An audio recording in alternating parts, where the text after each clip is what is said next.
Washington Grown is made possible by funding from the Washington State Department of Agriculture and the USDA Specialty Crop Block Grant Program. And by the Potato Farmers of Washington. Learn why Washington is home to the world's most productive potato fields and farmers by visiting potatoes.com.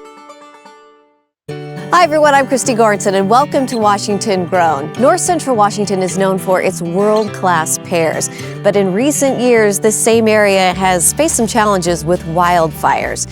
In this episode, we're going to look at how innovation and wildfire resilience are protecting farms and forests alike. Val's thinning pears at Bountiful Orchards. You can start this week if you want. And I'm making orchard salmon at Rail Station and Ale House in Wenatchee. My kitchen manager left me a special knife just for you to cut this pear. So there you go. We're gonna have you go ahead and just slice that up nice and thin with that. Right, no problemo. Then Val's learning how a conservation district is protecting forests from fires. We need to learn how to live with fire in these parts of the country. All this and more today on Washington Grown.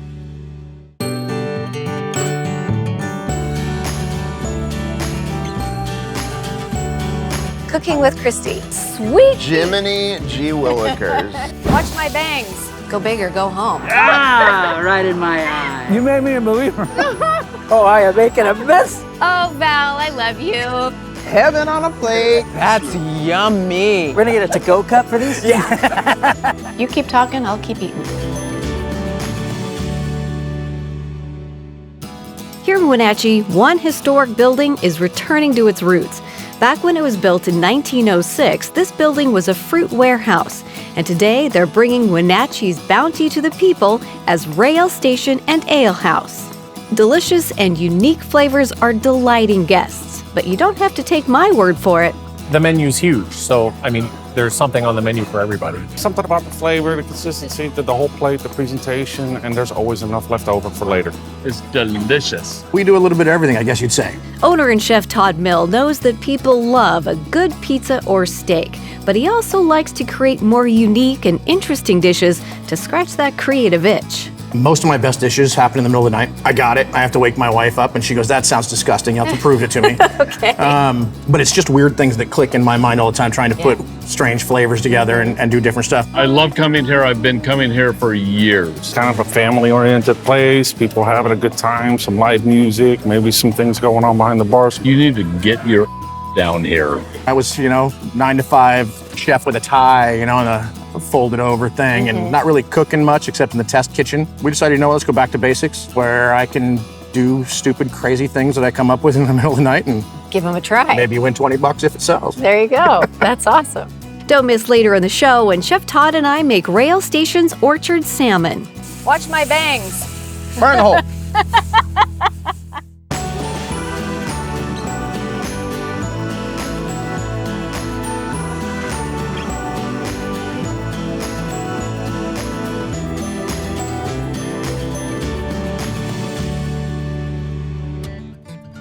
Out here in Monitor, Washington in the springtime, the trees are barely showing signs of fruit. But you don't name a place Bountiful Orchards for nothing.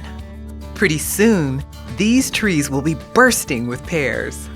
Today, orchardist Blaine Smith is showing me how he's changing things up to help his trees produce fruit quicker. So there's that phrase, pears for your heirs, and typically it takes like 12 years to get into full production with a pear tree. These trees here are about 2 years old, and you can see that some of them have hit the top wire here, which is what we're hoping to do. That's really critical because we'd like to have fruit in 3 years. One of the things that we're using is the strings to hold the branch still, to let it grow. If you move this thing, it's very weak because it's not using a lot of energy to hold the branch still. It's using most of its energy to grow. We're used to these big trees that have, limbs that are quite large. Right, real stocky. On these, we can kind of help control the bugs in here a lot easier with way less chemicals. The biggest thing we farm is light, so we're trying to keep a really good amount of light interception in here. Okay. That helps develop the buds, helps grow the fruit. So there's a lot of different things we're trying to balance. And one thing that's interesting with trees is they have hormones just like we do. And the hormones want to go to the highest point. So if I bent this thing over, it would start growing wherever the highest point is. Okay. Because that hormone will flow to the highest point. Highest point. I just love these little tiny baby pears. They're just cute. Now Blaine is taking me to a 5-year-old block of his orchard. So we're getting to that point where we're starting to reach a full crop. And so we're gonna start using the fruit to slow the tree down. So this fruit will get heavy, and throughout the summer it'll start to pull down. Okay. And that hormone response of the branch changes, and it'll start to develop more buds back here. And that'll help the tree slow down and help us create more fruit in the future.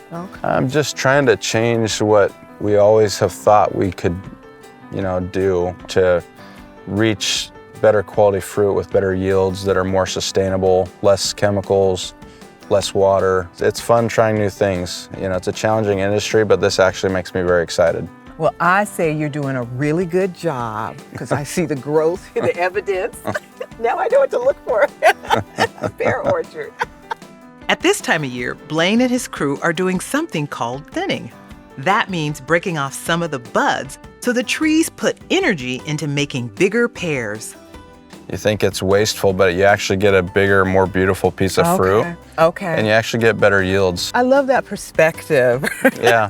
Consumers like a beautiful, perfect piece of fruit, and that's what we're trying to give them. For thinning, like I said, we just want to separate the space between the pears a little bit. That gives them enough leaf to help grow the fruit. Our guys come through and kind of try to select the biggest pear to save. So this would be the saver, correct? Yep, that'd be a good one. All right. And then you can just use your thumb and kind of just push off the ones that you don't want down at the base there. Just kind of snap them off down here at the base. Just push them. I'm gonna get rid of that one? Yep. That was, ooh, bye-bye, baby. And I'm sure once you get the hang of this, it's bang, bang, bang. But I don't have the hang of it. Yeah. Perfect. Amazing. A lot of pressure. You can start this week if you want.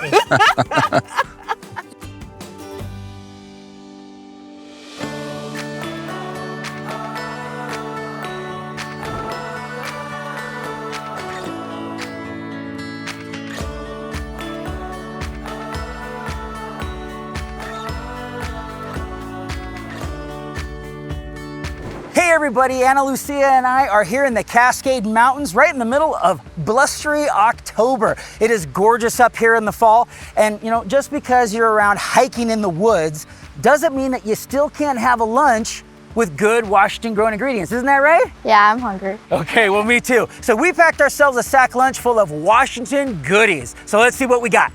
Okay, Ana Lucia, so here are our sack lunches full of Washington grown ingredients. So what do we got here? We have some Tim's Cascade style chip. That's right, and Tim's was based out of Auburn, so those are local guys right there. You've got jalapeno, I see. Yeah. I went with original. All right, what else we got? My favorite apple juice. Oh, yes, we got Treetop apple juice right out of Sela. So there's a good friend of ours. Some Beecher's cheese sticks. Oh, yes, indeed. Beecher's, one of our favorite cheeses, and they do make individual cheese sticks, so we can't go without one of those guys. We have some sandwiches. We got some sandwiches, some turkey sandwiches with some shepherd's grain bread right there. We've got some baby carrots. Now, these guys are actual from Herschel Heritage Farms, located close by to where we live. So that's pretty cool. And then, of course, we got a beautiful D'Anjou pear right out of the Yakima Valley. Well, we're gonna fuel up, get our bodies nice and nourished, and then we're gonna get back on the trail because there's incredible sights around here during the fall, and we can't wait to see them all, right? Yep. All right, we will see you guys next time.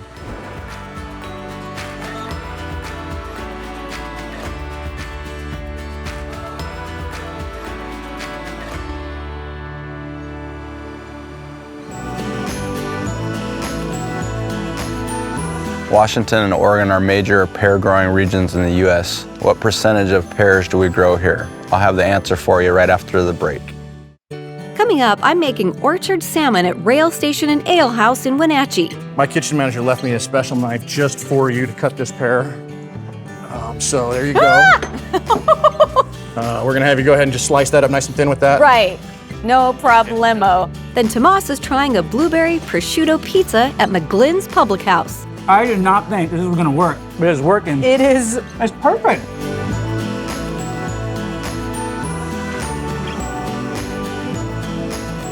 Washington and Oregon grow close to 90% of the fresh pear crop here in the U.S. We're back in Wenatchee at Rail Station and Ale House. Live music, a unique historic setting, and amazing food all come together to create a night to remember, whether you're on a date or just hanging with some friends. It's a great vibe. It's one of those places where you want to have a good experience and then you come back. With the fireplace, the live music, the lights of the bar, kind of feels like you're kind of home. You know, I like to come to work. I get to see smiles. I get to see people thank me. Owner and chef Todd Mill enjoys seeing happy customers, and when the food is made with such incredible local ingredients, there's no way anyone's going home without a smile. At the end of the day, I'm just a service guy. It gives me pleasure. It fills me to feed people, to be honest. You know, you get more asparagus. In the winter, you got potatoes less than 30 minutes away. Like, it's just great to have a lot of local produce and be able to support the local farmers. Just pay attention to what we have right here. The Northwest is a bounty of beautiful things, and we spend too much time talking about what we don't have when we have so much that other people want. Apple capital of the world, right, Wenatchee? So you and I get to cook today. What are we going to make? We are going to make what I call orchard salmon. It's a fresh king Chinook salmon from Washington State that we got in yesterday, and we're going to pair that with some of our local fruit and some other fun flavors. I think you're going to enjoy it. Sounds delicious. Okay, I can't wait. Cheers. Cheers. Let's get cooking. Forward to it. We have a very special guest today. It's the king. It's the king. Chinook salmon. Okay. It's so forgiving because it's got such high fat content that, I mean, it is the favorite for the home cook. Ooh. And you're so lucky to be surrounded by all of this amazing you food. tend to forget about it, but every now and then you realize how lucky you are. Yeah. Okay, well, thank you for all that you've done for us. The king. We're going to eat you a little bit later. These are local d'Anjou pears from Bountiful Orchards, who's through Blue Star Growers. Perfect. I'm going to do it my way. You do it your way. I won't judge. You do it your fancy, I won't schmancy. Judge. There's no fancy way, I don't think. My kitchen manager left me a special knife just for you to cut this pear. So there you go. We're gonna have you go ahead and just slice that up nice and thin with that. Right. No problemo. Just kidding. I need to be a little bit taller. I wish I was a little bit taller. I wish I was a baller. Right. We season the salmon with some salt and pepper, then it's time to put them in the oven. Yeah, this is a Himalayan salt block. Some people say they get the salt flavor in it. I've never really noticed it, to be honest with you, but I like cooking on it. But you like cooking on it, and it just sizzles away. Next, we coat the pears in some balsamic vinegar and honey. Then they go in the oven to roast.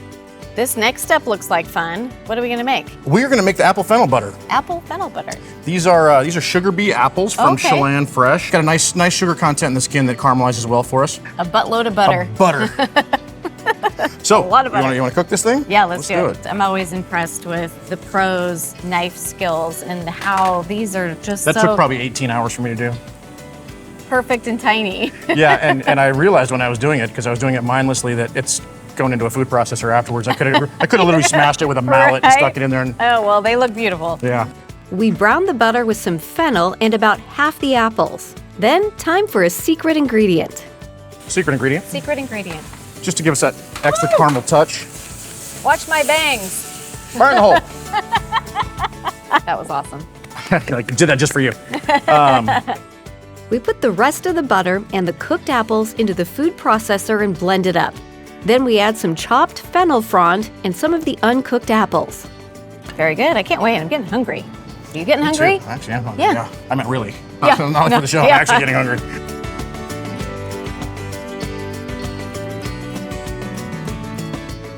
So what do you say, Christy? You ready to try it? Oh, yeah. Let's do it. I've been ready. I've been ready since you brought out all of the Ever since we all started? the raw ingredients. Yeah. Delicious. I'm doing the happy dance. Super rich salmon flavor. But then I get the sweet from the balsamic. Yeah. A little crunchy from the pear and the richness of the butter. But it just finishes off, right? It does. Yeah, it opens up in your mouth at the end. You Yeah. get that little bit of anise is what you can't place. To me, it's just good. Just good. We're not wine tasting here. I'm not getting a little bit of black currant in the back of my throat. It's got a jammy. Washington grown, local. Everything's better with butter. Everything's better with butter. And I'm gonna keep eating because that was a really good bite.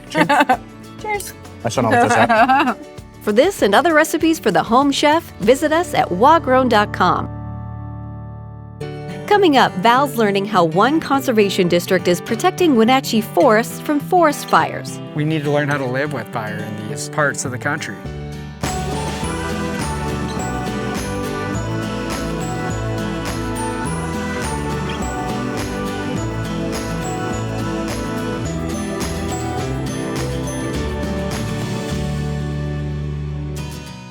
If you're looking to freshen up that tired old pizza order, then McGlinn's Public House in Wenatchee might have just what you need. Using locally sourced ingredients, manager Ashley Watson and her team are creating unique and flavorful blends between meats, cheeses, and even blueberries. You come into McGlinn's, it's super colorful, super playful. I wouldn't necessarily say we're like a hippie style, but we kind of are. I mean, we got farm to table food here. I mean, we make everything here almost from scratch. So where was the inspiration behind the blueberry prosciutto? I mean, you hear pineapple and pepperoni, that's, right, salty and sweet. Yeah. So I guess, is that kind of a take on that? Yeah, I mean, Jaime is the kitchen manager, and he's like, honestly, I just kind of wanted a twist. He had thought about it, and he was like, well, let's just try it out. I hopped into the kitchen with Caden to see what all goes into this unusual pizza. We start with hand-tossed dough. Hopefully don't drop it. Right? On my face. It happens. Lay down a pesto base, some mozzarella, and then add some fresh dandelion greens tossed in a balsamic reduction. Ashley said that this wasn't a hippie place, but it kind of is, right? I've heard both ways. We add prosciutto, caramelized fig and onion, then top it with even more cheese before this special creation goes in the oven. When that comes out, that's when we hit it with the secret weapon. Yeah, the blueberries. Okay. The important part. All right, Ashley, check it out. Look what Caden and I just made. Well, Caden made it, I watched them. I love it when we can look at something that we would deem non-traditional, because when I think of blueberries, I'm not thinking about pizza. I did not think this was gonna work. I know. It is working. It is. It's perfect. And that's why this is one of my favorite pizzas, because everything about it, just somehow you get a great bite no matter where you're at. I love how savory it is. I love how sweet it is. Yeah. And that crust in that wood fire grill, that's perfect. But what do the locals think about this unique and flavorful pizza? The prosciutto you kind of expect, right? The blueberries have this sweet thing going on. Yeah. But you don't expect. That'd be really good. Okay. Got the cheese, blueberry. You weren't expecting it. Yeah. That was going to be really weird. It's kind of a delightful thing. I'd have it again on purpose. Near Leavenworth, gorgeous acres of forest blanket the landscape. But as the summer heats up, everyone worries about one thing: fire. But keeping a forest safe from fires is a complicated task, and landowners can't do it by themselves. Luckily, there's a network of professionals that can help. Our mission is to provide technical and financial resources to private landowners to help them steward their natural resources. Patrick Haggerty works with Cascadia Conservation District. He explained that contrary to popular belief, fire is not a bad thing for a forest. It just can't be too severe. These forests are really fire-dependent forests naturally. So these ecosystems have evolved over thousands and thousands of years to really depend on fire coming through these landscapes. This is an example right here of a fire-scarred ponderosa pine. We can see that this tree that was born back in 1809, it had a fire coming through every 10 to 15 years. Now, for a lot of reasons over the last 100 years, our forests have really changed. A lot of them look a lot more dense. Historically, when we had these kind of low severity wildfires that were moving through the understory of well-spaced out forests in eastern Washington, there was a lot of benefits to that fire to soil. And so there was natural nutrient cycling that occurred. More and more we're seeing fires that are larger scale. We always joke that the Forest Service is in the Department of Agriculture, so it's just really big carrots. Yeah. Andrew Holm is the Director of Operations at the Tierra Learning Center, which is where we are today. As a public charity focused on empowering people with disabilities, it's important for them that their land remains safe for the people who live and work on it. That's why they've partnered up with the Cascadia Conservation District. It's an education. You look at it and you're like, oh, that's just how the forest is, right? Right. Gosh, what's that going to look like in another 50 years? Then it's going to be really dense, and that's not going to be healthy. You can imagine if fire was running through that area, it would be likely that it might get up into the trees, into the crowns, and have a crown fire. Now over here, where they've done some thinning work with the help of Cascadia Conservation District, it's likely that the fire could stay on the ground and not come up into the crowns of the trees. You think about a forest stand that's too thickly stocked, right? It's like your carrot patch that's got too many seedlings, right? You always want to throw more down because you just want them to all come up. Yeah. And then you have to pick them all up. So it's the same idea as pulling trees out. The trees that are left are able to become more vigorous, right? They've got more moisture, they've got more nutrients. Therefore, they become healthier trees. Conservation districts can be a great resource for landowners after a fire. We've worked with a lot of grazing producers, for example, to help replace fence after it's been lost to a fire. We work with a lot of private landowners to do like seeding projects or erosion control projects after a fire, particularly in critical areas. These are fire adapted ecosystems. We're always going to have fire. Fire prevention is important. Most fires are started by humans, but we need to learn how to live with fire in these parts of the country.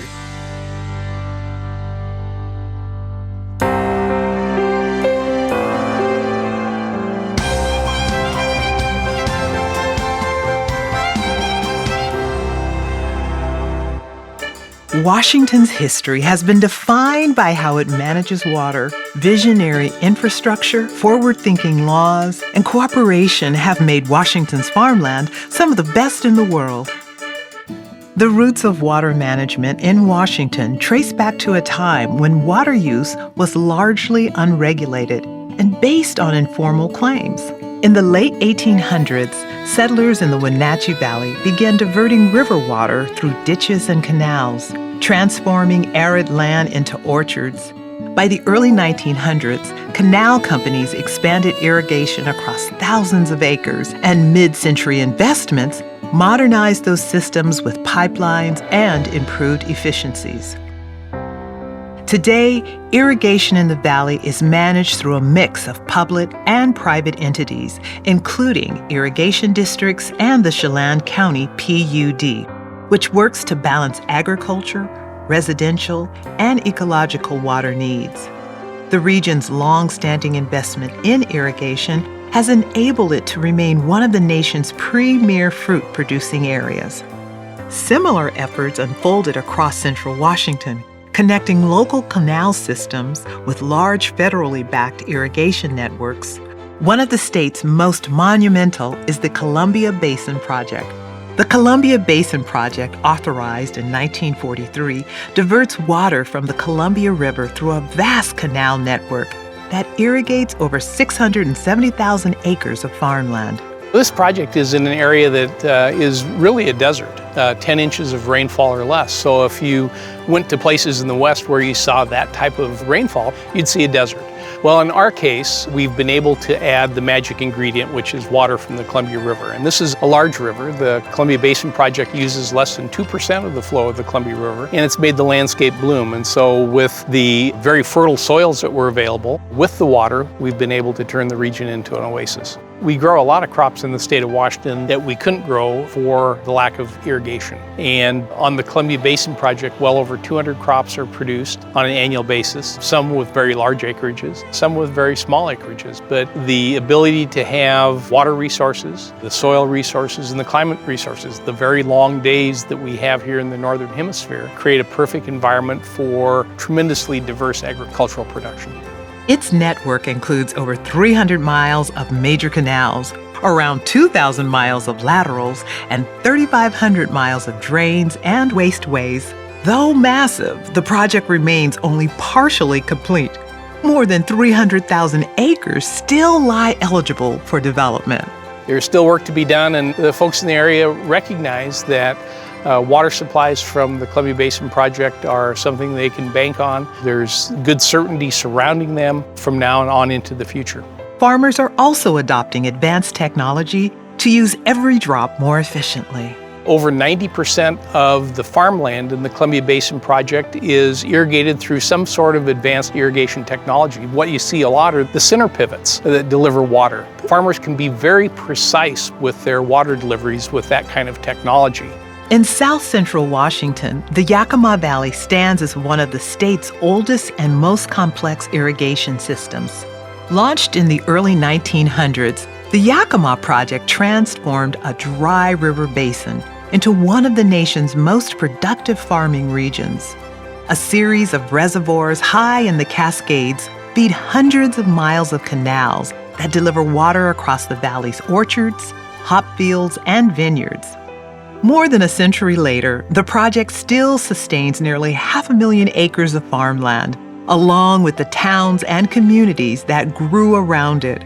But it also faces new challenges: aging infrastructure, changing snowpack, and growing competition for water between farms, fish, and cities. Today, a broad coalition known as the Yakima Basin Integrated Plan is working to balance those needs to secure the future of water in the valley. Today, Washington continues adapting to climate change, population growth, and conservation needs. Modernization efforts, from investments to collaboration, reflect a legacy of innovation that will guide the future of water in the state. Farmers and conservationists in north central Washington are working together to keep farms and forests thriving for generations to come. That'll do it for this episode of Washington Grown. We'll see you next time.